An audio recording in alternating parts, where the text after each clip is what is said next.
बंगाल में यार, केरल में, तमिलनाडु में, आसाम में कोरोना नहीं है, देश में कोरोना फैल गया। फिर कौन से पैसे को कहां सहेता जाएगा, किसके घर भरे जाएंगे, क्या होगा? ये कहां से गहरी साजिश रची जा रही है। पहले ही देश के लोगों की कमर टूट चुकी है, खत्म हो चुका है। लॉकडाउन, नीतीश बाबू, सुशासन बाबू, स्कूल भी बंद हो गए, ट्रांसपोर्ट भी बंद हो गई। नीतीश जी आश्चर्य है, मुझे समझ में नहीं आता कि जब चुनाव आता है नीतीश जी, तब आपको कोरोना नहीं होता, तब आप लॉकडाउन नहीं करते। लेकिन जब आम आदमी की जिंदगी के सपने और उम्मीद जीने की तैयारी करता है, तो आप और मोदी साहब देश की इकोनॉमी को समाप्त करने की तैयारी कर लेते हैं। अब किनके पैसे को बचाना है, किनके पैसे को बर्बाद करना है, ये तो जिम्मेदारी सरकार की बनती है।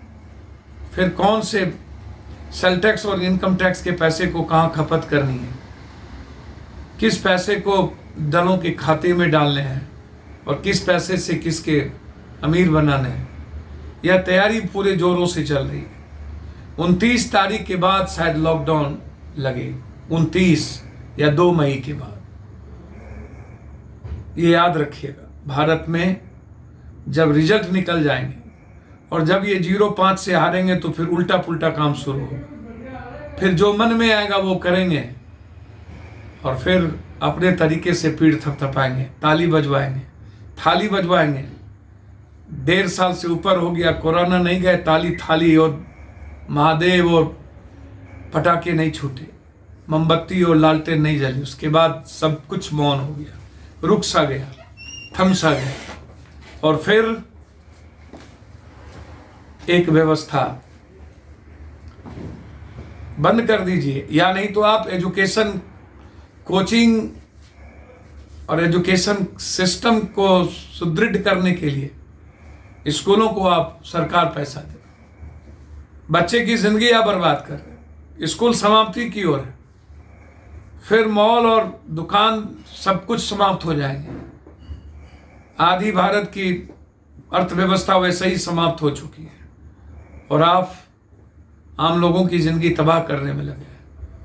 मैं नीतीश बाबू से आग्रह करूंगा, यदि आप ट्रांसपोर्ट की बंद करने की बात करते हैं तो उनके टैक्स को भी खत्म करें, और जितने दिन ट्रांसपोर्ट बंद रहेंगे उनकी सारे भाड़े और सारे जो बैंक के लोन है उसको आप खत्म करें। सिर्फ एक तरफा कार्रवाई ये सही नहीं है। स्कूल में बच्चों की फीस ना लगे और स्कूल की बिजली और स्कूल के जो लगातार इकोनॉमिक हरास हो रही है उसके पैसे सरकार भरे, सिर्फ अपनी पीठ थपथपाने के लिए। और हम पीछे नहीं तो हम पीछे नहीं, 1 नंबर पर हम रहें, इसके लिए आम जनता को मारा नहीं जा सकता है।